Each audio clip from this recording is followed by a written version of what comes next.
नमस्कार दोस्तों, मैं आपका अपना गोपाल पांडे आप सभी का स्वागत करता हूं अपने गोपाल की चौपाल के होली स्पेशल कार्यक्रम में।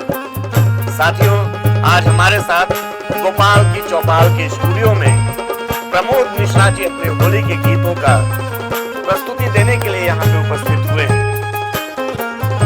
विलंब ना करते हुए साथियों, आइए मैं सीधे मुद्दे की बात को करता हूँ और प्रमोद मिश्रा जी से अनुरोध करता हूं कि आपको होली का एक खूबसूरत गीत सुनाएं। होली खेले रघुबीरा अवध में, होली खेले रघुबीरा। होली खेले रघुबीरा अवध में, होली खेले रघुबीरा। हाँ भला होली खेले रघुबीरा अवध में, होली खेले रघुबीरा।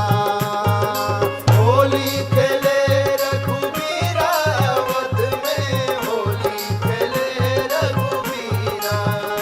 भला होली खेले रघुबीरा, होली खेले रघुबीरा।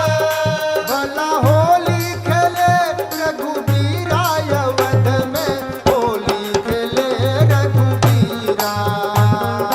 होली खेले रघुबीरा अवध में, होली खेले रघुबीरा।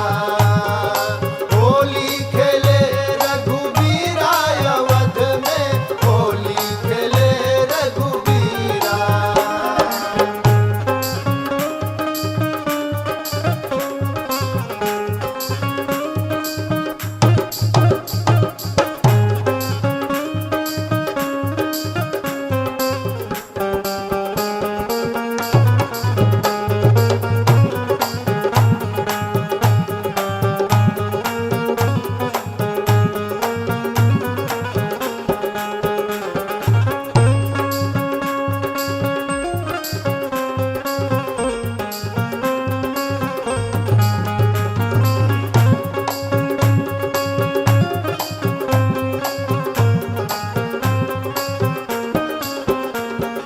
किनके हाथे कनक पिचकारी, किनके हाथे कनक पिचकारी।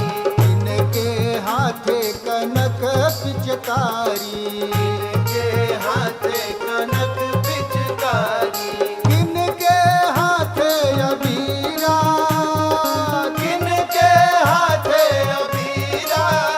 भला किनके हाथे अबीरा अवध में, होली खेले रघुबीरा।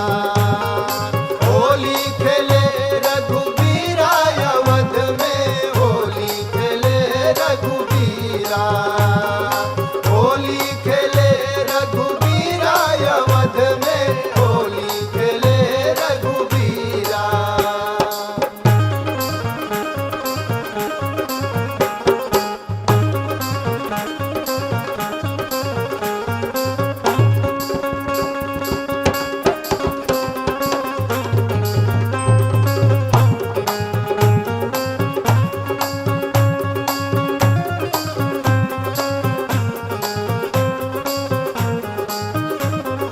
राम के हाथे कनक पिचकारी, राम के हाथे कनक पिचकारी। कनक पिचकारी, कनक पिचकारी, कनक पिचकारी, कनक पिचकारी।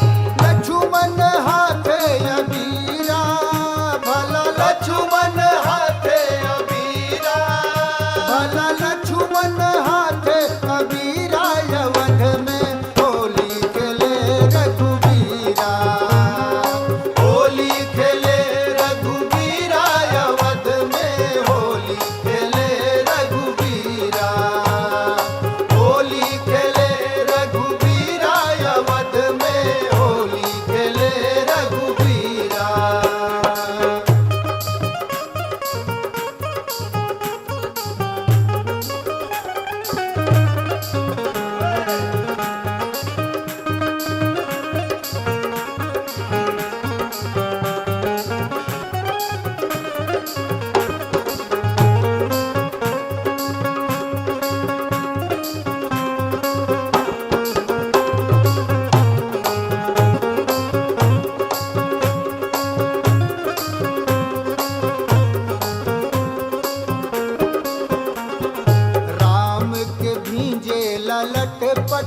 बगिया, राम के भीजे ललट पट बगिया, राम के भीजे ललट पट बगिया, राम के भीजे ललट पट बगिया, सीता के भीजे लचीरा, सीता के भीजे लचीरा, भला सीता के भीजे लचीरा, अवध में होली खेले रघुबीरा, होली खेले रघुबीरा, अवध में होली खेले रघुबीरा, होली खेले रघुबीरा, अवध में होली खेले रघुबीरा, भला होली खेले रघुबीरा, भला होली खेले रघुबीरा, भला होली खेले रघुबीरा, अवध में होली खेले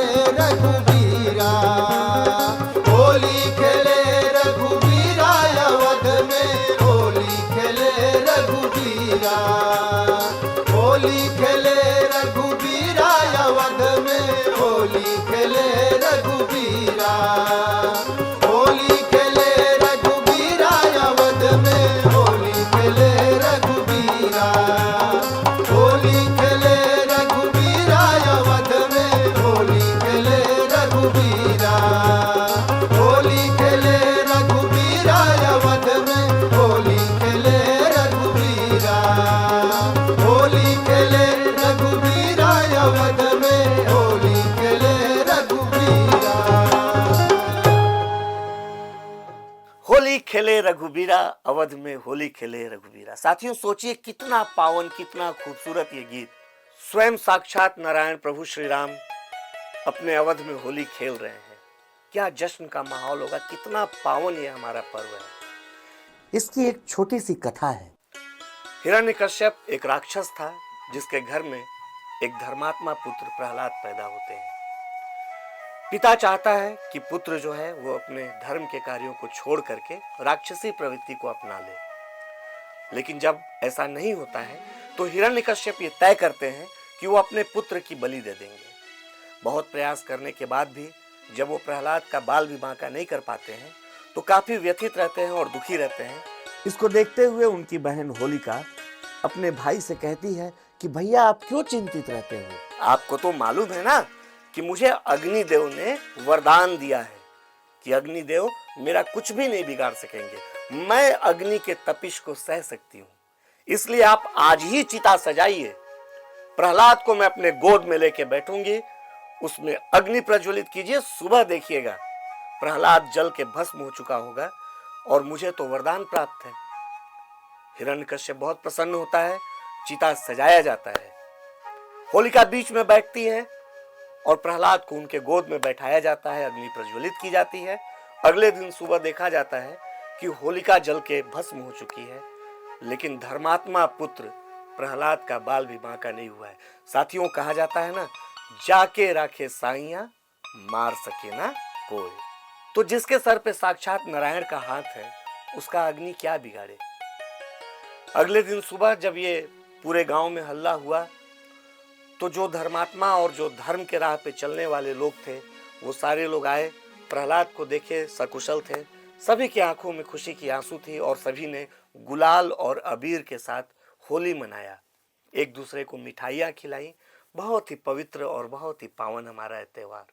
लेकिन दूसरी तरफ जो तामसिक प्रवृत्ति के लोग थे वो मदिरा में डूब गए, एक दूसरे को नाली में डालने लगे, कीचड़ उछालने लगे। वो कहा जाता है ना, जिसका जैसा गुण होता है उसी तरह से उस चीज को अपनाता है। ये मैं नहीं कह रहा हूँ, ये हम सभी के आराध्य स्वामी प्रेमानंद महाराज जी भी कहते हैं। इसलिए आपको तय करना है कि आप इस होली में तामसिक गुण को अपनाएंगे, हिरण्यकश्यप की टोली में खड़े होंगे, शराब पिएंगे, एक दूसरे को नाली में डालेंगे, या फिर प्रहलाद की टोली में आएंगे, एक दूसरे के ऊपर गुलाल लगाएंगे, रंगों के साथ खूबसूरत त्योहार मनाएंगे। और अधिक विलंब नहीं करते हुए हमारे बीच में बहुत अच्छे अच्छे कलाकार यहाँ पे उपस्थित हैं। एक बार मैं फिर से प्रमोद मिश्रा जी से आग्रह करता हूँ कि एक प्यारा सा होली गीत आपको सुनाएं।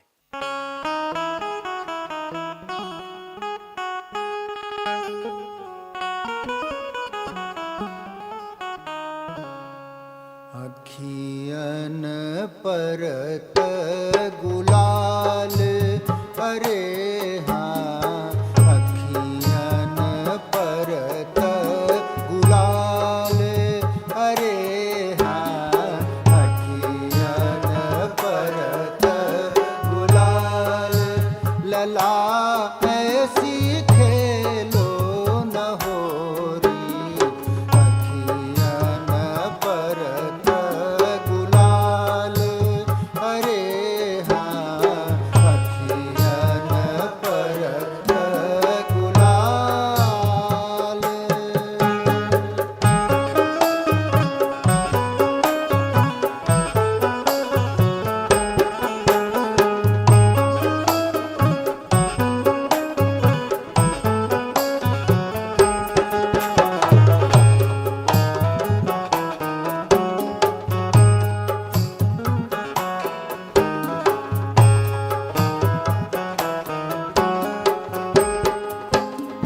भरी पिचकारी सन्मुख मारी भीगी चुनर मोरी सारी अरे हाँ भीगी चुनर मोरी सारी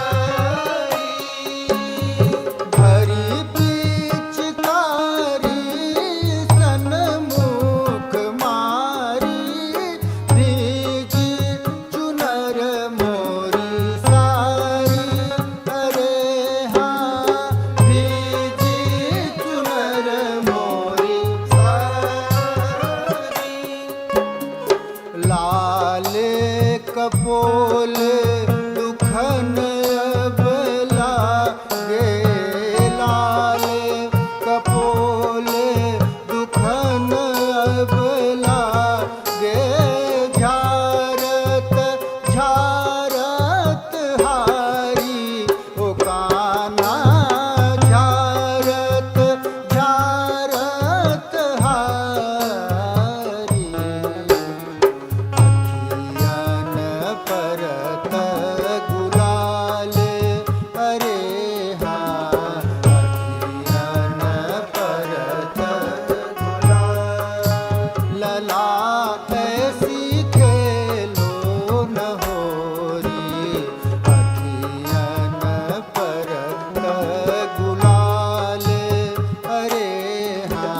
पियन पड़त गुलाल।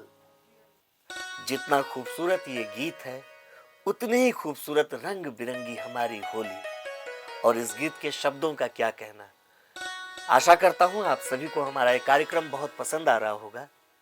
आप सभी से मेरा आग्रह है कि हमारे चैनल को सब्सक्राइब कर लें, हमें फॉलो कर लें और गोपाल के चौपाल के साथ जो लोग भी शुरू से जुड़े हुए हैं दिल से शुक्रिया अदा करते हुए अपने नए श्रोताओं का भी हार्दिक स्वागत करता हूं और आशा करता हूं कि ये होली आप सभी एक नए उमंग और उत्साह के साथ मनाएंगे।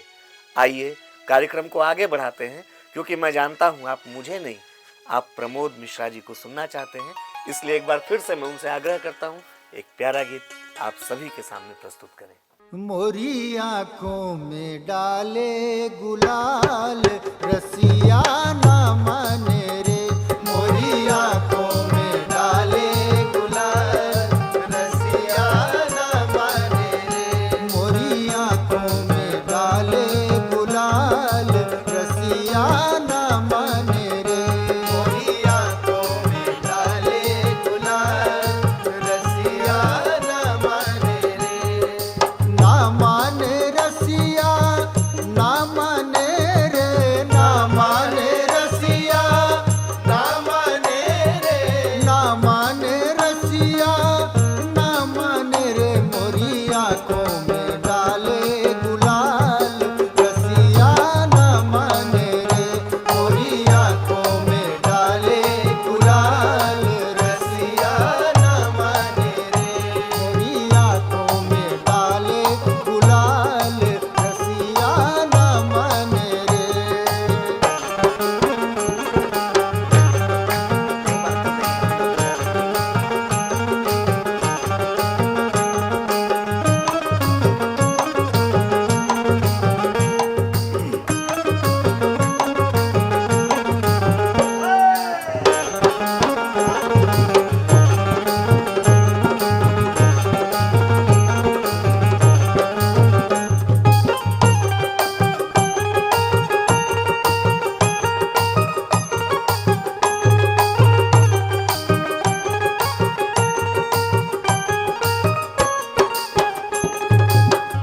इनके हाथे कनक पिचकारी, इनके हाथे कनक पिचकारी। इनके हाथे कनक पिचकारी, इनके हाथे कनक पिचकारी। इनके हाथे कनक पिचकारी, इनके हाथे कनक पिचकारी। भला किनके हाथे गुलाल, रसिया ना माने रे। मोरी आंखों में डाले गुलाल, रसिया ना माने रे। मोरी आंखों में डाले गुलाल, रसिया ना माने रे।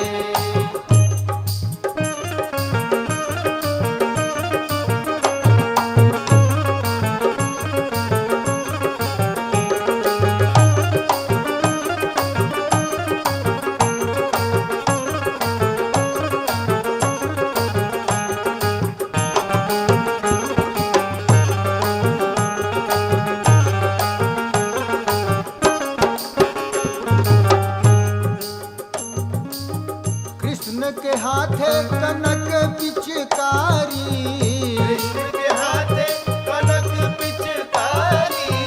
कृष्ण के हाथे कनक पिचकारी, कृष्ण के हाथे कनक पिचकारी।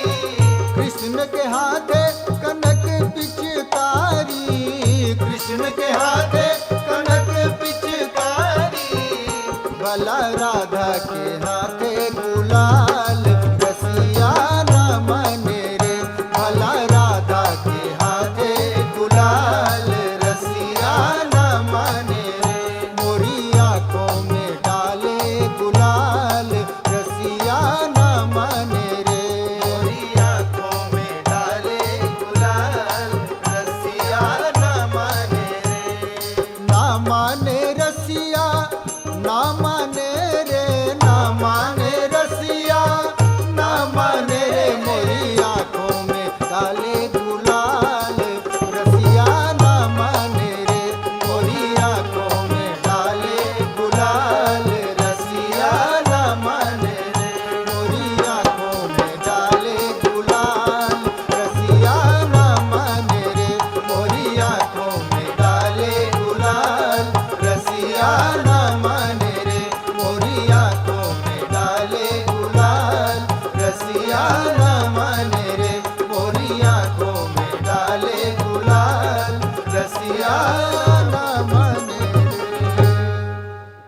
तुम्हारी आंखों में डाले गुलाल रसिया ना माने रे। आप भी मत मानिए, खूब एंजॉय कीजिए, खूब धूम धड़ाके के साथ होली को मनाइए। लेकिन साथियों, एक बात को मान जाइए, आजकल बाजार में केमिकल वाले रंग मिल रहे हैं। ये इतने खतरनाक हैं कि आपको सभी तरह के रिएक्शन दे सकते हैं। आपका स्किन खराब हो सकता है।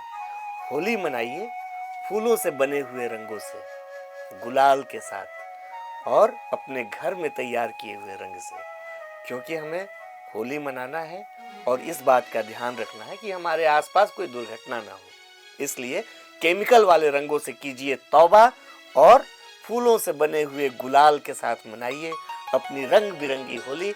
इसी के साथ हम आपसे लेंगे इजाजत, क्योंकि वक्त हमें अब पाबंद कर रहा है कि हम यहाँ से चले। लेकिन जाते जाते एक गीत और हम आपको सुनवाते हैं, गोपाल की चौपाल होली धमाल में। लेकिन याद रखिए, आगे भी हमारे कार्यक्रम आते रहेंगे, इसलिए तुरंत हमारे चैनल को सब्सक्राइब कीजिए, हमें फॉलो कीजिए।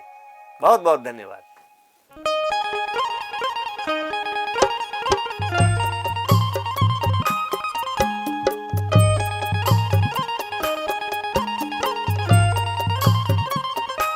तीर बेनिया में राम जी नहाय, सूरज उदय के बेरिया।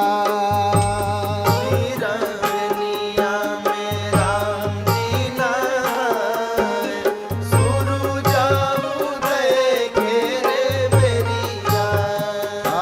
तीर बेनिया में राम जी नहाय, सूरज उदय के बेरिया।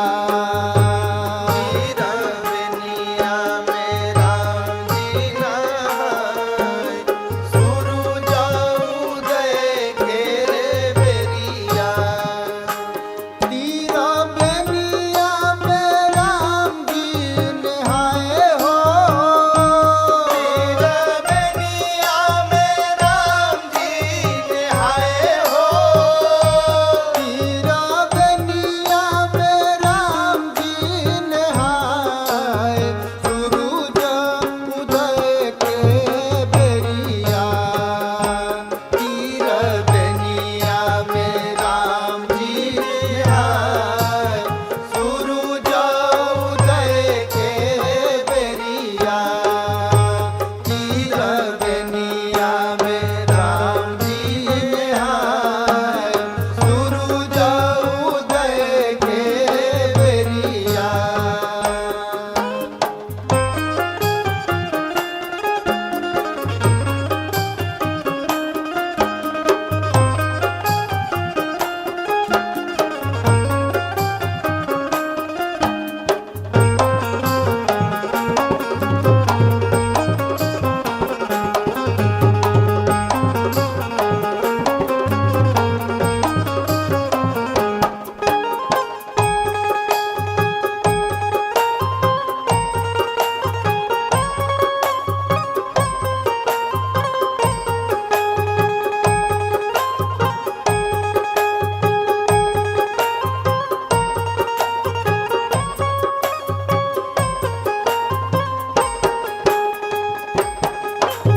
राम नहाए भैया लखन नहाए।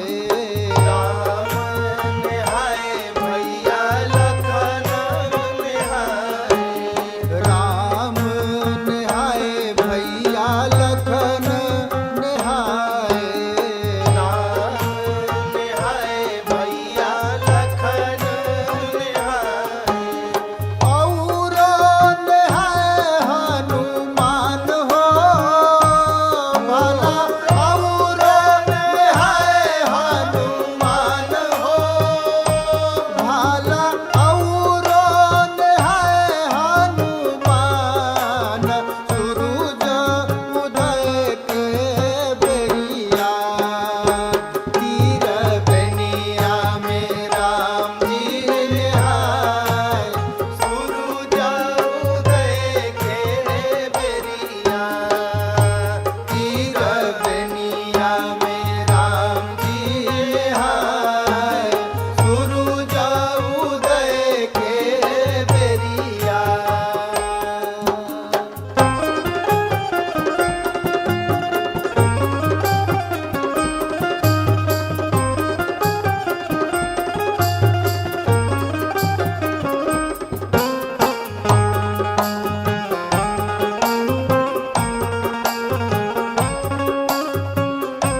करिया स्नान सूरज गोड़ लागे करिया स्नान सूरज गोड़ लागे सूरज गोड़ लागे सूरज गोड़ लागे गोड़ लागे सूरज गोड़ लागे भला मनवा में श्री भगवान हो भला मनवा में श्री भगवान हो भला मनवा में श्री भगवान सूरज उदय के बेरिया तीर बेनिया में राम जी नहाय सूरज उदय के बेरिया तीर बेनिया में राम जी नहाय सूरज उदय के बेरिया तीर बेनिया में राम जी नहाय हो तीरा बेनिया में राम जी ने हाय हो तीर बेनिया में राम जी नहाय हो तीरा बेनिया में राम जी ने हाय हो तीर बेनिया में राम जी नहाय सूरज उदय के बेरिया तीर बेनिया में राम जी नहाय सूरज उदय के बेरिया तीर बेनिया में राम जी नहाय सूरज उदय के बेरिया तीर बेनिया में राम जी नहाय सूरज उदय के बेरिया तीर बेनिया में राम जी नहाय सूरज उदय के बेरिया बोलिए। आप सभी को होली की ढेरों शुभकामनाओं के साथ अब हमें दीजिए इजाजत। फिर मिलेंगे गोपाल की चौपाल के अगले एपिसोड में। तब तक के लिए आप सभी को हैप्पी होली।